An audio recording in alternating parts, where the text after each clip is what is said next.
quando ela passa bem devagarinho, trajando a nova bossa que é o O senhor falou muito pequenininho. bacana da sua irmã, né? O senhor podia contar um pouquinho da carreira dela? A Meire é o seguinte, a Meire,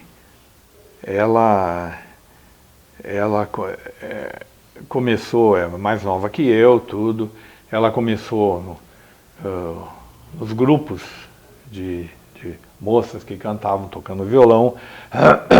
O primeiro grupo foi Garotas Violonistas, que participava a Meire, muito pequenininha ainda, né? E a cantora Regiane, que foi da Yang, foi a melhor voz da gravadora Yang, né? E que mora em Jundiaí agora. E depois, então, meu pai formou um conjunto com 4 garotas para gravar discos, chamado Conjunto, se bem que o conjunto anterior, Garotas Violentas, já tinha gravado discos, mas ele formou um grupo para gravar discos e fazer temporadas fora de São Paulo. E formou o Conjunto Alvorada. O Conjunto Alvorada lançou aí uns 4 ou 5 compactos e uns 78 rotações. 78 rotações foi com a música Lição de Twist, que foi uma música também muito tocada, né?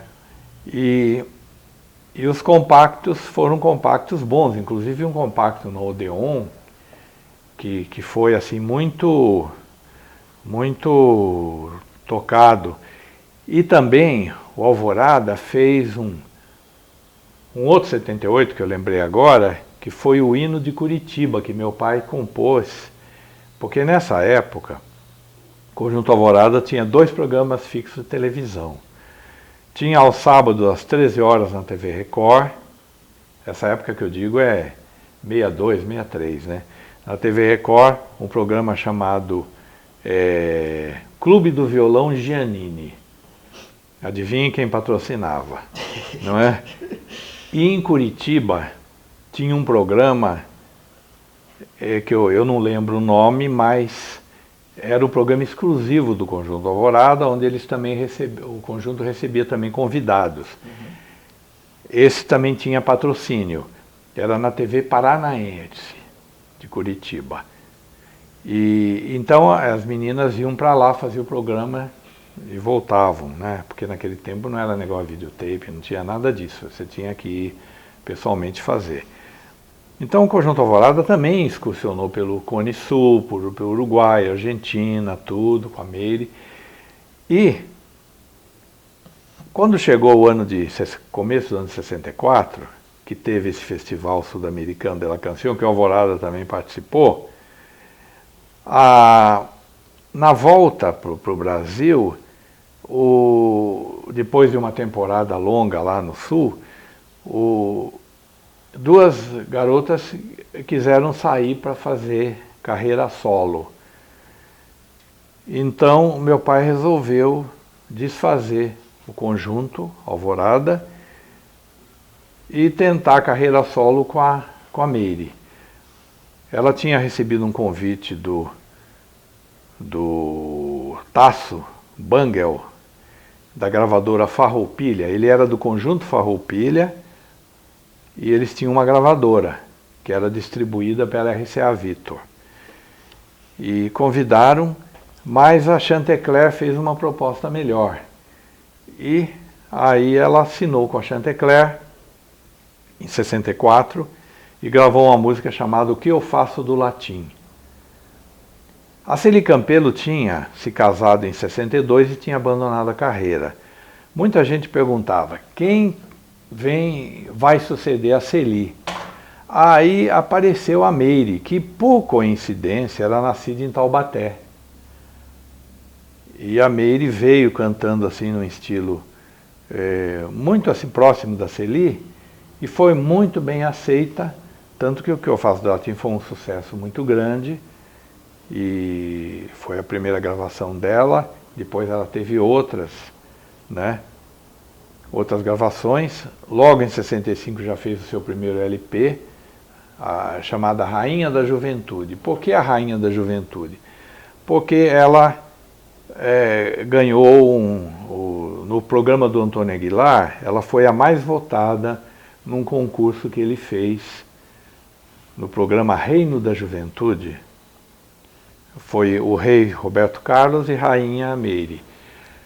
E ela ganhou então esse troféu e gravou um LP com esse nome. Mas teve um sucesso em 65 chamado Bem Bom, que é versão de uma música de um inglês, a música é chamada Downtown, que foi gravada até pelo Frank Sinatra, mas o sucesso lá fora foi da Petula Clark. E a Meire apareceu muito aqui no Brasil, a gravação dela. Ela gravou com grande orquestra, foi a primeira gravação dela com grande orquestra, porque ela só gravava com um conjunto chamado The Jet Blacks, que era um conjunto de rock da Chantecler, muito bom, que sempre acompanhava ela. Muito bem, ela então veio em 66, ela foi parar na RCA Victor. Primeira gravação dela na RCA, Família Buscapé, que ela gravou, compacto, foi um sucesso muito grande, foi o disco dela mais vendido. E eu, como sou coautor dessa música junto com meu pai, eu lembro que os cheques eram gordos, os cheques de direitos, né? E depois ela fez um segundo compacto que não foi o mesmo sucesso, que tinha a música Meu Broto Aprendeu Karatê. Eu peguei e fiz uma versão de um sucesso americano, My Boyfriend is Learning Karate, e ela gravou. E aí depois ela fez um LP chamado Meire, onde ela gravou 3 músicas dos Beatles nesse LP. Uma coisa engraçada é o seguinte: antes dela gravar, eu fui comprar numa loja na Rua Augusta um LP chamado Revolver. Era o dos Beatles, que tinha saído nos Estados Unidos. Nessa época, não saía na mesma época, não era o lançamento simultâneo. Era setembro, lá já tinha saído em agosto, esse LP. No Brasil só ia sair em outubro. Então peguei esse LP, ouvi ele todo e fiz versão de metade dele, né? Ela gostou do Submarino Amarelo e gostou do Taxman. Taxman é o cobrador de impostos, mas eu não ia usar não ia fazer uma letra com esse título. E aí eu fiz Chame um Táxi. Aproveitei o tax para virar táxi. Eu fiz, nessa época a gente fazia muitas versões, o Erasmo era mestre nisso, sem ter nada a ver com o original, né? E ela gravou uma terceira versão de uma música do LP dos Beatles, Beatles 65, também americano, que nunca chegou a ser, só foi lançada no Brasil nos anos 70, que é Babies in Black. Eu botei o título Rapaz do Terno Preto. Bom, para a gravação dessas 3 músicas, o Babies in Black já tinha sido Jet Blacks, as outras 2 foi um grupo que eu fiz o seguinte: eu tinha um amigo chamado Rafael Vilardi, que ele tinha sido de um grupo chamado Os Seis. Os Seis era um grupo que tinha o pessoal que formou os Mutantes, né? Então o Rafael era o guitarrista desse grupo, junto com o Sérgio Batista, com o Arnaldo, que era o baixo, com a Rita Lee, tudo. E o Rafael era muito meu amigo, e ele então foi gravar o Taxman. Eu emprestei o disco para ele tirar o solo dos Beatles, né? Tudo. Entramos em estúdio e gravamos essa música do LP. O Submarino Amarelo não chegou a constar do LP porque ficou sobrando. E depois ela acabou saindo da RCA e então ele nunca foi lançado. Mas o Taxman saiu. E uma curiosidade, agora voltando para os dias de hoje, é que em 2005, 2006, acho que foi, né? Não, desculpe, acho que foi 2008, 2009, um produtor do Rio fez um CD chamado George Harrison, né? Em português, que eram músicas do George Harrison, o Taxman é uma delas, que foram gravadas por brasileiros em português, e botou nesse CD. Bom, o Taxman entrou lá, entrou muito bem, tudo ficou bom e a gente gostou. Mas esse produtor mandou uma cópia desse CD pro pessoal do Paul McCartney, foi em 2010. Aí qual não foi nossa surpresa? Em 2011, não, 2013, o Paul veio para o Brasil no começo dessa temporada Out There. E ele se apresentou em Fortaleza, no Mineirão, em Serra Dourada, lá em Goiânia. E agora continua essa temporada e vem para São Paulo agora, 25 e 26, no estádio do Palmeiras, mas já teve lá no Rio de Janeiro e em Vitória. O que acontece?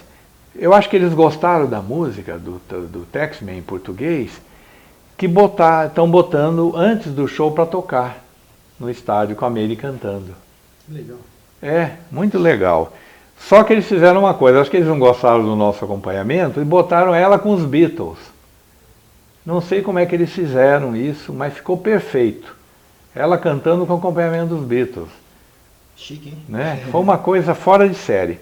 Eu acho que vai tocar no Arena Allianz, né? Uhum. Eu tenho certeza que vai tocar. Está tudo no YouTube.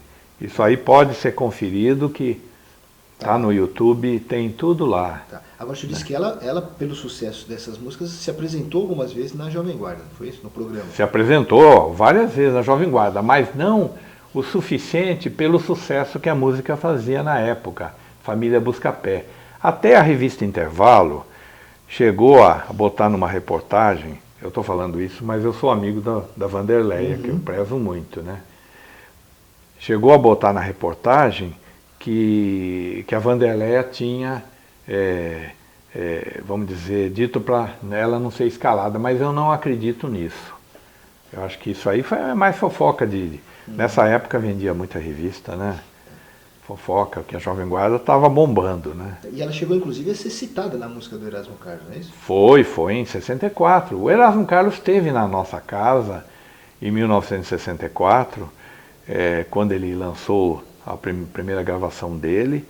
Ele foi lá e levou uma versão para a Meire, que ela chegou a gravar, uma versão de uma música alemã que ela gravou.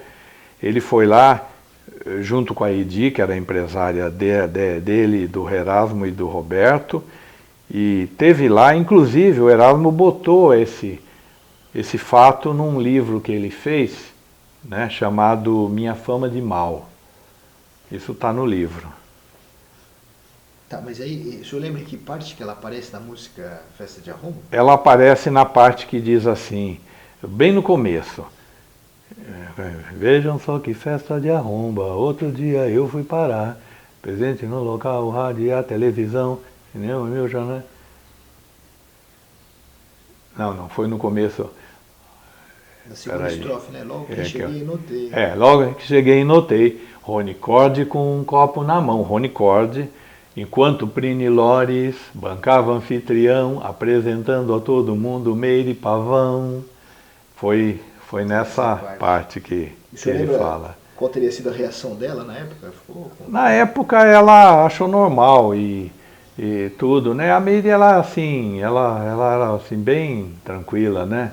Era uma pessoa tranquila. E ela já é falecida, né? Ela faleceu em 2008. Ela teve um câncer assim, muito rápido, né? Mas ela já não tinha mais, assim, O último evento que ela compareceu, que está até no YouTube, foi no lançamento do meu livro do rock brasileiro, em 1990, no Hotel Comodoro, que foi apresentado pelo Antônio Aguilar. Ela compareceu lá e foi entrevistada, não é? E a entrevista está no YouTube, Legal. né?